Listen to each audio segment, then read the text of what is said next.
potential fight na mukhang matutuwa yung mga viewers natin na nanonood dahil papasok na ulit tayo sa ating map number 2. Wala nang masyadong kwentuhan, action ngayon. Oh, ayun na nga. Action na agad, kagaya ng sinabi mo. Aiden at Silent nagkatakpo dito sa ating B house. Pero back off agad dito. Rungrea 7 and instant mid control para sa side ng Vanguard. Mabilis agad yung action at medyo nainip nga yung mga viewers natin. Pero syempre, andito na yung action na yun na ating makikita.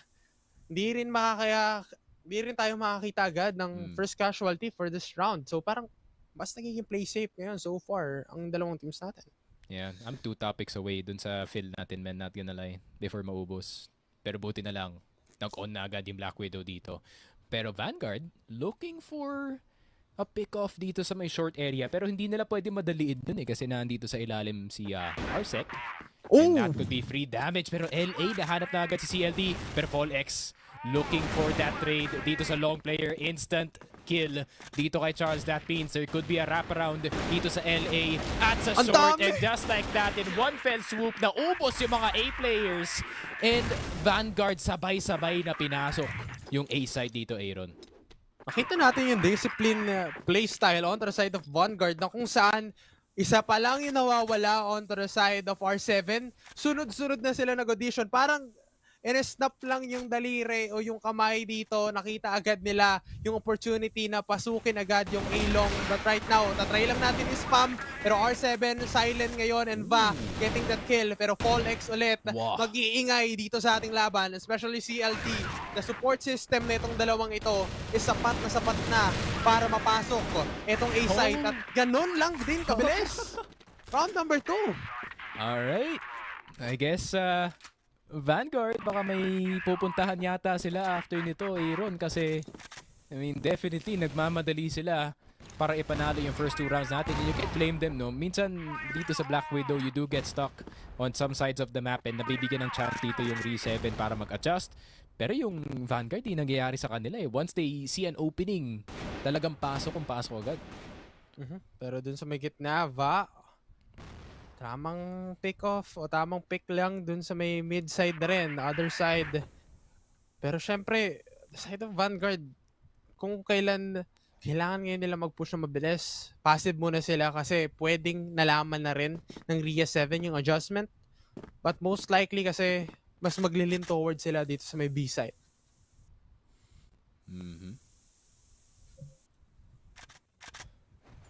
Pero slow play lang.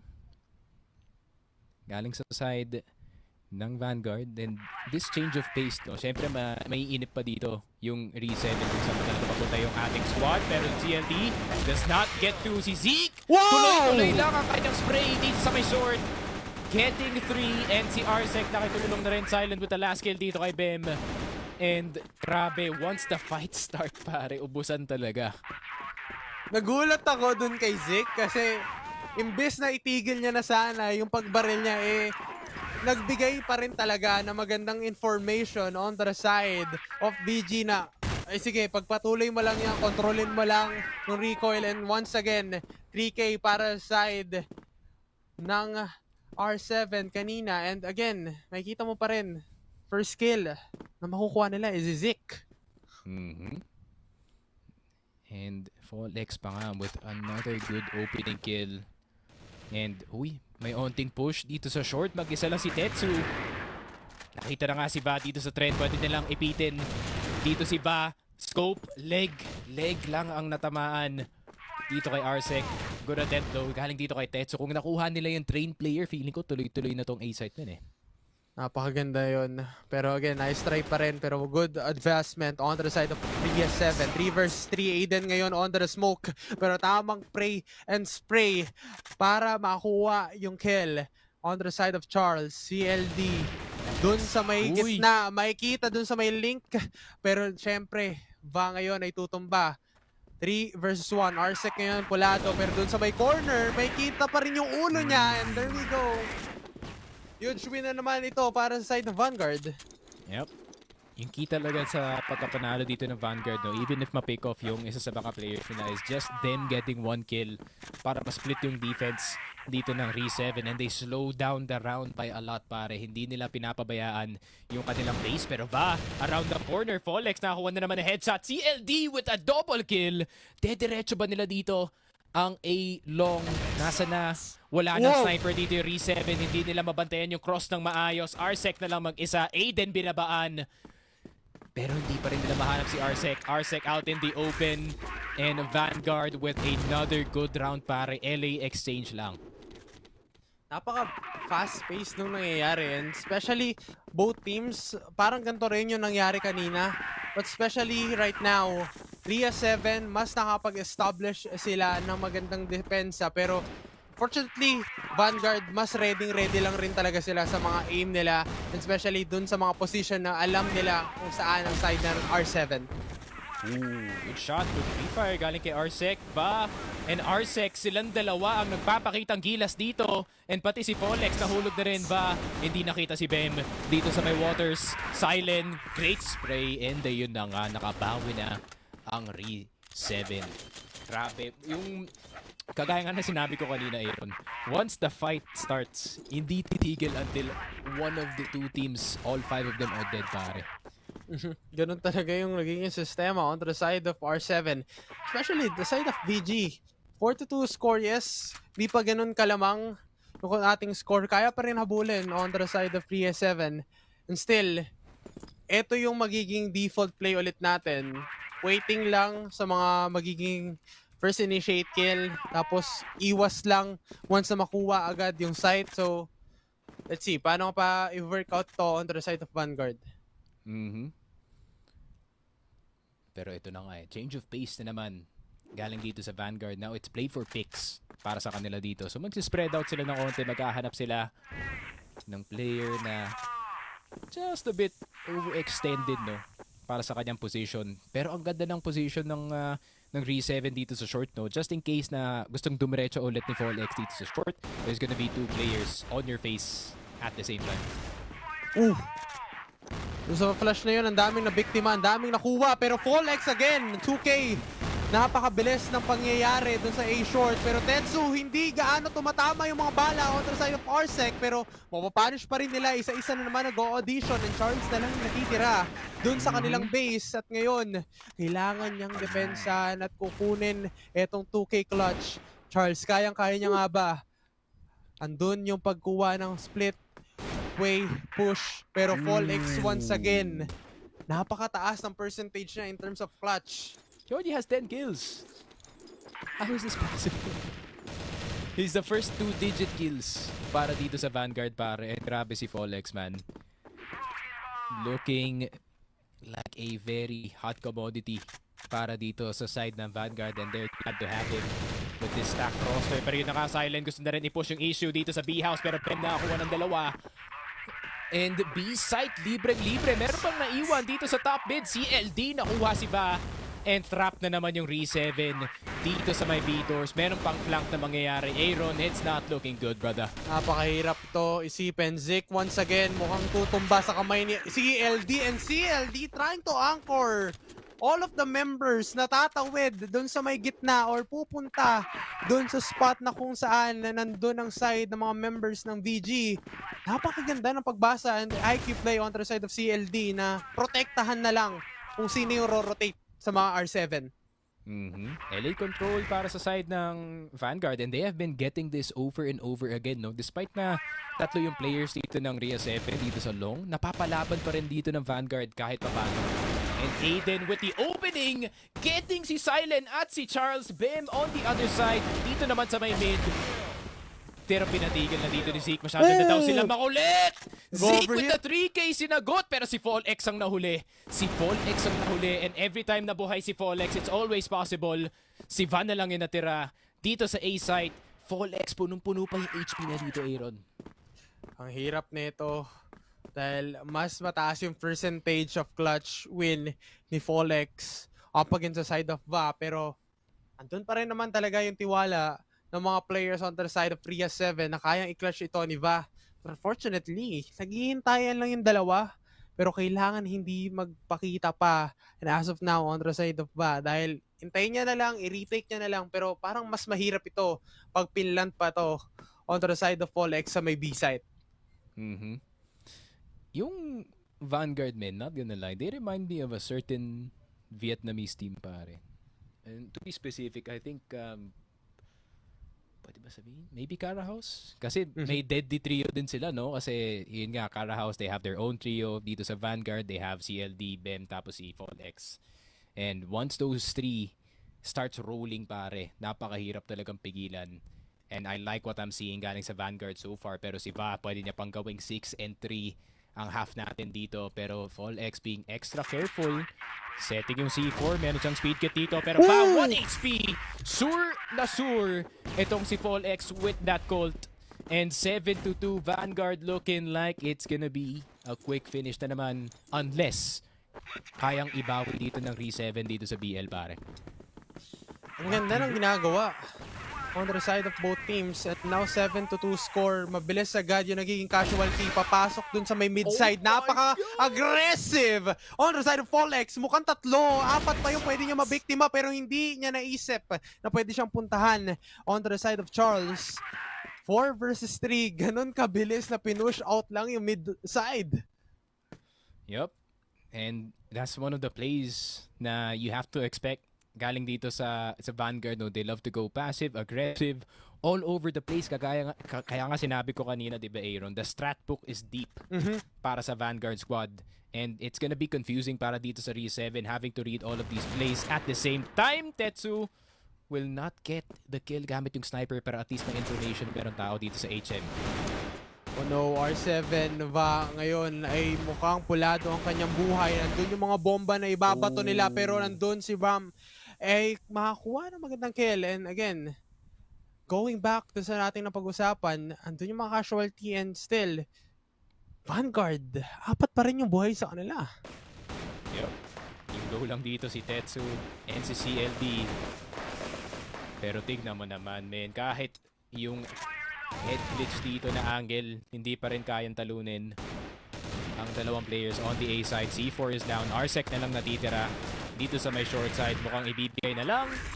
And Vanguard 8 and 2. Mukhang, yun nga, feeling ko may sambyup yata pagkatapos to, pare. Kasi masyado nga nagmamadali. May dinner pala to. Books pa na-reserve na lang. Pala eh. Na-reserve pala yung slot nila eh. May nahabol na oras. And still, Vanguard ngayon, 8-2 score. Ayaw nang pa-scorein pa. Ito mga players on the side of Rhea 7. Still, Tetsu once again. Nakuha nga ng magandang damage on the side of Arsec. Pero Arsec ngayon, napakahirap ito. Once na mag-push siya, pwedeng madaplisan lang agad siya ng ligaw na bala para sa mga players ng Vanguard at mapunish agad ito. And still, passive muna sila. Mag-iingat sa mga pwedeng mag-flank agad sa mga players ng Vanguard. Ano kaya yung pwede pa nila maging plano?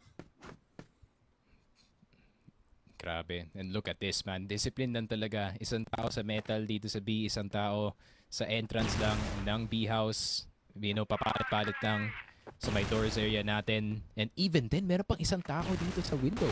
Yung amount of information na nakukuha nila. Yes, meron pang flank sa high mid. Vanguard is all over the place dito sa mapa natin, Aaron. Pero yun na nga, nag-push na sila ng B-side. Uy! Nakapatong! Nakapatong sa isang player, pero Zeke at Va getting the 2 players sa loob ng site. Pero buhay pa si Folex at si Aiden. That means it's very entirely possible. Pero merong ding mag-flank galing sa may mid-side. Aiden spotting. Etong si Zeke, 1 HP na lang. Va, nakita na si Folex. Si Aiden na lang natitira. And mawawalan pa ka ng buhay. Nagulat yung mga B players. They thought they had it. Pero si Zeke at si Va bumawi, men. R7 nakakuha ng magandang pagbawi dun sa puntos nila. 8-3, parang naging similar rin to dun sa naging pattern natin nung map number 1. And still, makikita mo pa rin talaga kung paano makakuha ng magandang disiplina na playstyle ang side ng Vanguard. Kahit nagkaroon sila ng shortage dun sa round na yon, naka-recover pa rin ngayon sila for this round.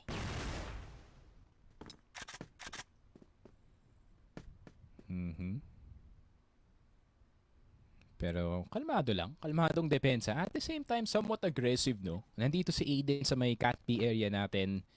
Pero ine-expect yata ni Arsec. He made a bit of noise. So feeling ko narinig siya dito and a bit hesitant dito yung Rhea 7 na mag-commit dito sa may mid-side. So instead, they're gonna try to push dito sa may waters to clear itong Cat B. Pero at the same time, medyo dangerous to Dalawang player ang nakabantay dito. Aiden, CLD. They take 2 down. Si CLD nakaalis pa nga dito sa may house B pero napakabagal ng reload. Arsec getting si CLD. Finally si Bem getting Zeke in return. So it's a 2v2.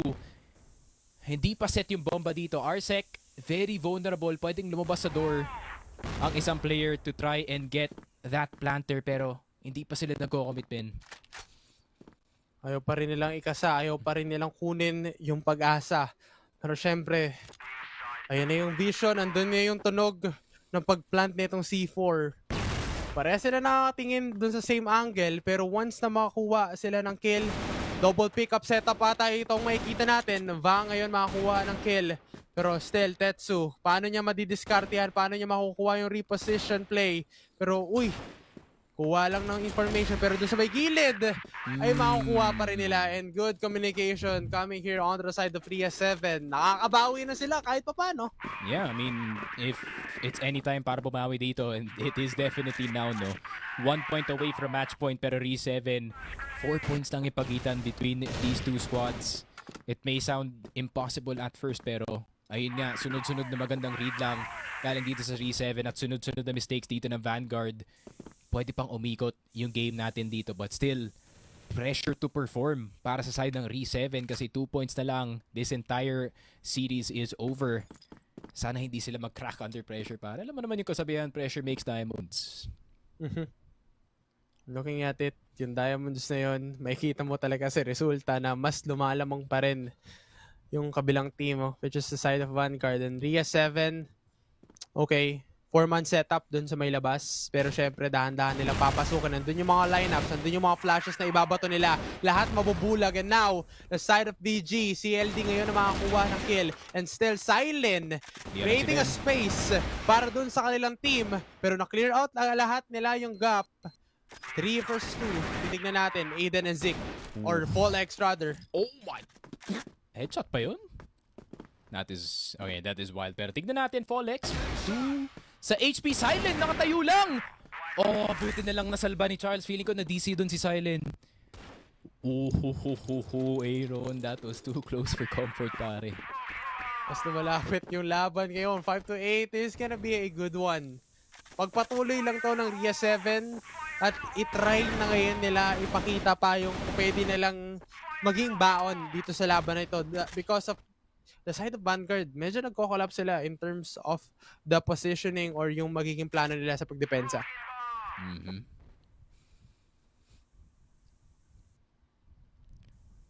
Okay, pero napaka-aggressive dito sa short side. Si Fall-X naghahanap ng opening from one of the players dito sa hulugan. And I think si Zeke yata yun yung hinahanap na dito sa gilid. Pero si Zeke, safe na safe dito sa box corner, sa may babaan. Ay, pero narinig si Fall-X. He could be in trouble here, dito sa short. Napakahirap to. Paano nga niya nila titignan? Charles, Va, and Zeke on the mid side. Napakaganda ng pag-pick off nila na tabaan ng grenade etong si Fall-X. Pero si Fall-X nakakuha pa rin ng magandang trade. Aiden ngayon ay tutumba on the side of Charles. Mabilis agad nila makukuha yung fall damage. Pero pa rin naman si Fall-X. Buhay na buhay. Hindi na wawalbang. Pero nakakuha pa rin ng kill on the side of Zeke. Dalawa muna ang kanyang makukuha bago siya ma-pick off. Ganun yung casualty and yung mission na ginagawa niya ngayon niya on the side of Vanguard. 58 seconds na natitira. Nagre-red na yung oras natin pero napakadami pang oras para sa Rhea 7 para mag-decide kung anong side gusto nilang kunin dito. Pero dahil nga naandito pa si CLD sa may short area natin, this confirms na walang paparating dito sa A side. So there could be an early rotation galing sa A player natin. Or, actually, pwede nalang mag-big flank dito si CLD habang nagpre-prepare pa sila dito. Pero mali yung pina-flank niya, Aaron. Nag-flank siya sa LA. Naku po, napakahirap to. Mukhang isa lang yung nagbabantay. Charles, kailangan nilang makarecover on the side of Rhea 7. Pero, wow! 2 kills para sa kanya. Pero Arsec, eto na nga ba yung magiging resulta ng kanyang pagbawi dun sa mga kills na pwede niyang kunin.